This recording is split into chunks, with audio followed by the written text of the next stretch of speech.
Ray Kroc was 52 years old, selling milkshake machines out of his car, nursing health problems, and going through a financial grinder that probably would have broken most people by 40. Then he walked into a hamburger stand in San Bernardino, California, and he saw the future. At 52, most people are planning their retirement. Ray Kroc was planning an empire.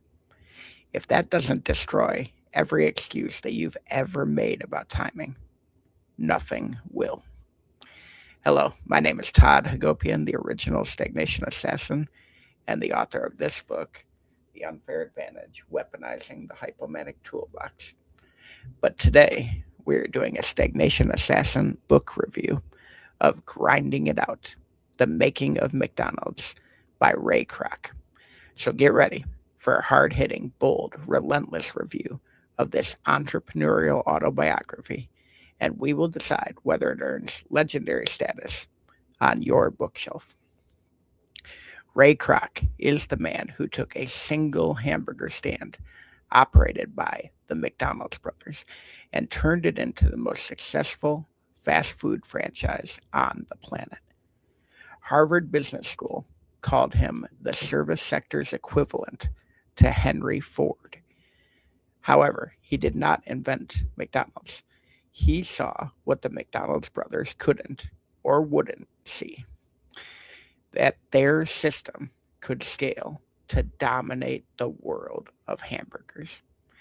This is his story, told in his words, with raw energy and relentless optimism that defined his entire career. So let's talk about the meat. What does this book get right? This book is an absolute masterclass in persistence, pattern recognition, and the power of systematic execution. Croc's story is not a Silicon Valley overnight success fairy tale. It's a decades long grind, punctuated by setbacks, punctuated by bad deals, punctuated by health crises, and punctuated by financial near death experiences. And that's exactly why it's worth reading. Most business books sell you the highlight reel. Kroc gives you the blooper reel, the bankruptcy scare, and the ulcers, and then shows you the other side. Three principles drove McDonald's success, and they're as relevant today as they were in 1955. First, assembly line production applied to food service. Kroc took Henry Ford's manufacturing philosophy and dropped it into a kitchen. Speed, consistency, and repeatability. That's not a restaurant strategy. That's an operational doctrine. When I'm transforming Fortune 500 divisions, the same principles apply.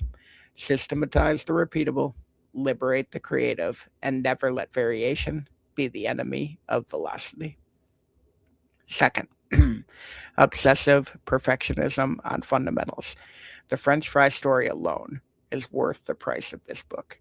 Kroc could not replicate the McDonald's brothers' fries in his first franchise location.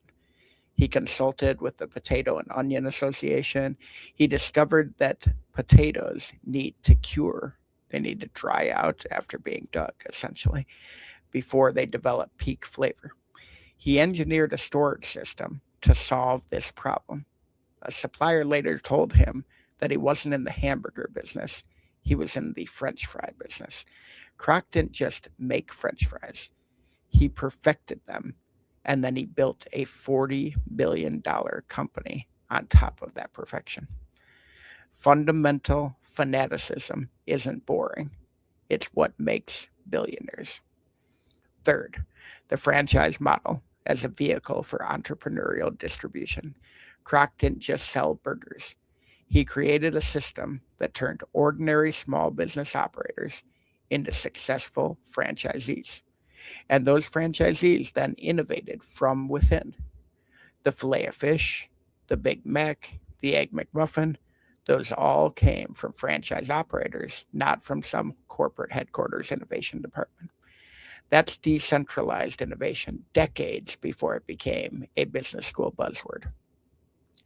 Kroc's discovery that McDonald's was really a real estate company and that controlling the land underneath the franchises gave the corporation permanent strategic leverage is one of the most devastating competitive innovations in business history.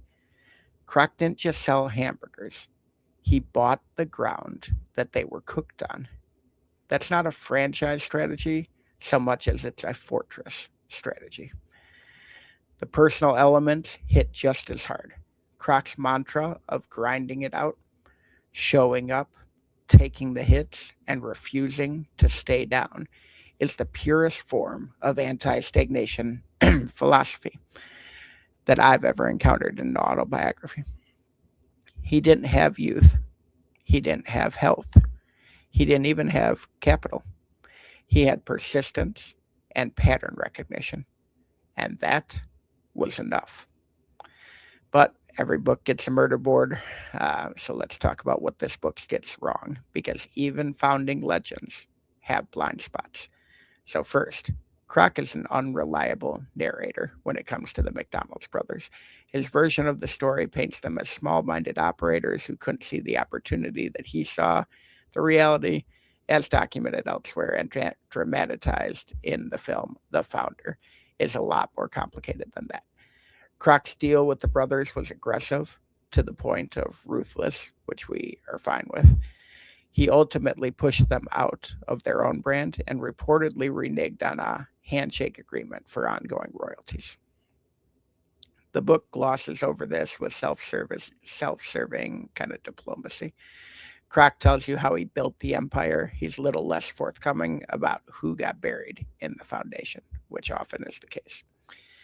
Second, the writing can meander. Kroc is a born storyteller, but the narrative structure wanders through tangents that don't always serve the reader. For a book about grinding it out, some chapters could use their own editorial grind. Third, the book was written in 1977, and some of the business practices and cultural attitudes have aged pretty roughly. The leadership style is old school, top down, personality driven, and occasionally dismissive in ways that probably wouldn't fly in modern organizational culture. The principles are timeless. The packaging is kind of period specific. So, the stagnation verdict, though, after all of that, is 5 kills out of 5, and we do not give that very often. Grinding it out earns 5 kills. This book is an absolute weapon. It's required reading. Put it on your nightstand and your boardroom table. Not because it's perfect, and not because Kroc was a saint, but because this book delivers something that almost no other business book can. The real, unvarnished, decade by decade chronicle of how relentless persistence, systematic execution, and fundamental fanaticism can turn a milkshake machine salesman into the architect of the most successful franchise in human history. Every excuse that you've ever made, too old, too late, too sick, too underfunded, dies in these pages. Kroc started at 52 with nothing but a partnership, a process, and a pathological refusal to quit. That's not just an entrepreneurial story, that's a stagnation assassination in memoir form. So that's the verdict on grinding it out. 5 kills, for the full arsenal. Read it tonight.